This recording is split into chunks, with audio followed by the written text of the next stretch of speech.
Professeur Gabriel Itzviki, bonjour, Boker Tov.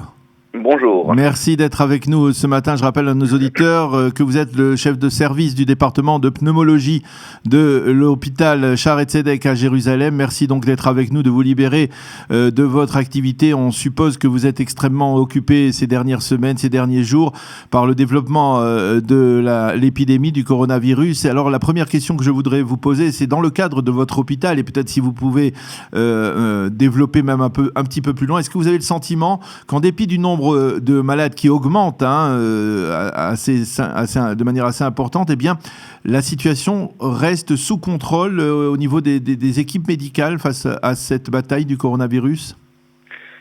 Oui, alors j'ai absolument l'impression que, en tous les cas pour l'instant, et j'espère que ça continuera ainsi, la bataille, comme vous dites, est sous contrôle du point de vue médical, du point de vue du travail sur le terrain. Donc dans les hôpitaux, nous avons à Shaare Zedek le deuxième plus grand département de patients corona de tout le pays. Le premier étant est à la Chomère. Nous avons trois départements différents de patients corona, plus encore une unité de soins intensifs. Le travail est extrêmement difficile du point de vue médical, du point de vue physique, parce que c'est des gardes de 12 heures. Du point de vue mental, bien entendu, il faut se préparer, etc., s'habiller de manière spéciale, se protéger pour entrer dans les unités, mais il est fait sur une base de volontariat et nous avons beaucoup de volontaires qui sont prêts à nous aider dans cette tâche. On peut dire que l'essentiel de votre département, les médecins et infirmiers de votre département sont mobilisés, sont volontaires pour lutter contre le coronavirus dans l'hôpital de Shaare Zedek? Oui, absolument. La majorité de mes médecins, à l'exception de 2 personnes qui doivent rester malgré tout pour assurer le travail de pneumologie urgent, se sont portés volontaires pour travailler dans les unités de Corona. Absolument. Alors je vais vous profiter de votre expertise pour nous expliquer un des points que l'on n'a peut-être pas l'habitude de développer.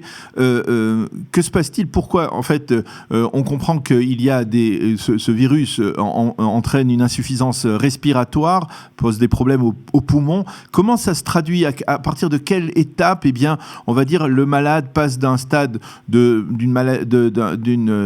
d'une atteinte faible à une atteinte grave? À partir de quel moment le pneumologue, par exemple, commence à soigner le malade du corona?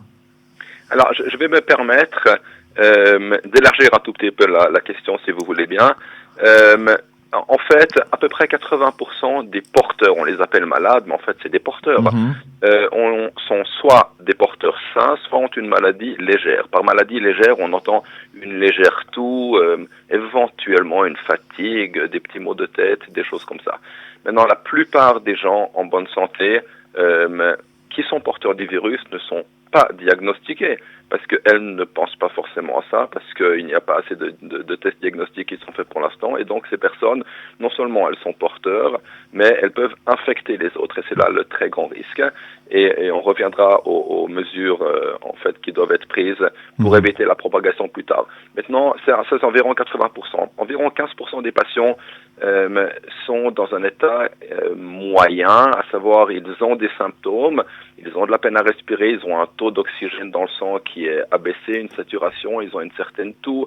Les tests sanguins ne sont pas tous, certains sont anormaux, et environ 3 à 5% des patients qui sont en effet des patients graves en insuffisance respiratoire, pour répondre à votre question. Alors, qui sont ces patients? Les facteurs de risque connus sont l'âge, tout d'abord, au-dessus de 60-65, et la présence de maladies, d'autres maladies en fait, que ce soit une maladie respiratoire, comme de l'asthme ou une BPCO, COPD ou autres maladies, que ce soit des maladies cardiaques ou d'autres maladies chroniques. Pardon. Et ça, c'est les 2 facteurs de risque principaux, donc l'âge et les maladies concomitantes. Alors, vous, en fait, dans votre département, est-ce que, par exemple, vous pouvez me donner un chiffre, donc combien de malades qui sont dans un état grave et qui ont besoin d'une assistance respiratoire dans le cas précis? Alors, il y a pour l'instant à Shaare Zedek, mais vous savez, ça change d'heure en heure, oui. Voilà, pratiquement d'heure en heure.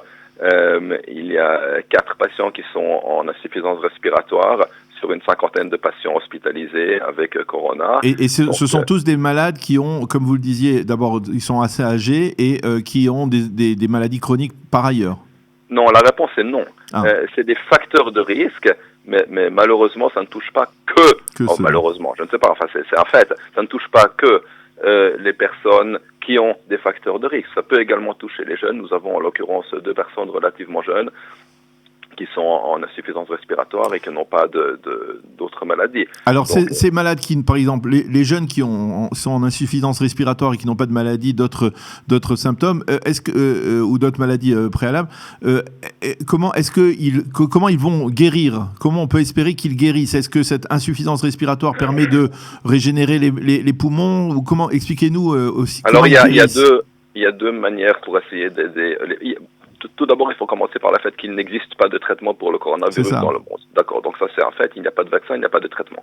Ensuite, nous pouvons profiter, entre guillemets, de l'expérience des pays où la vague d'épidémie est passée avant nous, pour faire 2 choses. La première chose, nous savons qu'il y a un traitement, un double traitement. Le premier est un traitement antimalarique à base de chloroquine associé avec un antibiotique qui est l'azénil. Pour les patients en état moyen ou sévère, c'est un traitement qui a montré une certaine efficacité. Et que vous effectuez vous personnellement, par exemple, à l'hôpital? Que nous donnons absolument aux patients en état moyen ou grave à l'hôpital. C'est un traitement qui n'est pas dépourvu d'effets secondaires, donc il n'y a aucune raison de le donner aux patients légers. Mais oui, on le donne à Shaare Zedek dans les autres hôpitaux en Israël.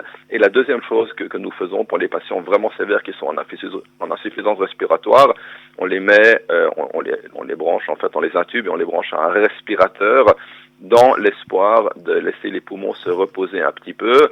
L'appareil fera le travail respiratoire à la place des poumons et nous espérons ainsi que le corps trouvera les ressources nécessaires pour passer le cap. Alors, est-ce qu'on a des raisons dans la situation actuelle en Israël par rapport à ce que vous voyez, les discussions que vous avez, je suppose, avec vos collègues à travers tout le pays, est-ce qu'on a des raisons d'être relativement un peu rassurés, ou alors est-ce qu'il faut être effectivement prudent, respecter à 100% les mesures de confinement qui sont installées par le gouvernement pour espérer maîtriser cette épidémie le plus rapidement possible? Ok, alors je vous remercie pour cette question.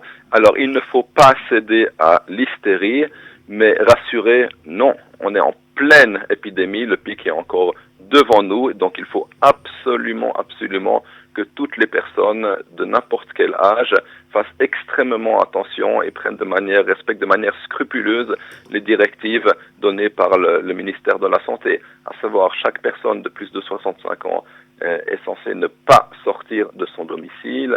Elle peut obtenir l'aide d'amis, de familles, enfin, etc., pour les approvisionner en nourriture, en médicaments, etc.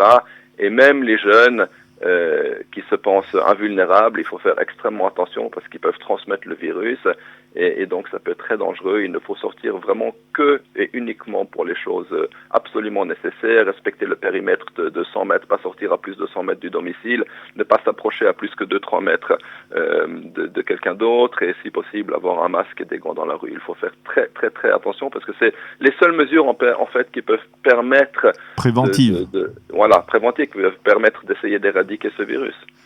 Et alors, vous avez l'impression, vous, vu de votre, on va dire, de votre département de pneumologie de l'hôpital de Shaare Zedek, vous avez le sentiment que la crise est bien gérée, que finalement l'État d'Israël a réussi à gérer tant bien que mal cette situation, en tout cas peut-être mieux que d'autres pays occidentaux qui ont été plus durement touchés pour l'instant? Écoutez, je crois que c'est trop tôt pour vous répondre. J'ai l'impression que pour l'instant, dans les milieux hospitaliers, nous avons la situation en main. Qu'est-ce qui se passera demain et dans une semaine et dans 15 jours, je ne peux pas vous le dire. Donc c'est trop tôt pour répondre à cette question. Eh bien, professeur Gabriel Izbiki, merci beaucoup d'avoir été avec nous ce matin, nous avoir éclairé sur justement donc cette épidémie et certains de ces aspects très importants au niveau du développement ou non de la maladie, de l'épidémie. Merci beaucoup d'avoir été avec nous ce matin et on vous laisse à vos activités. Bonne chance, protégez-vous bien vous aussi de votre côté pour continuer à pouvoir guérir et soigner vos malades. Merci d'avoir été avec nous ce matin. Merci à vous et bonne santé à tous vos auditeurs. Voilà, Shavuot Tov.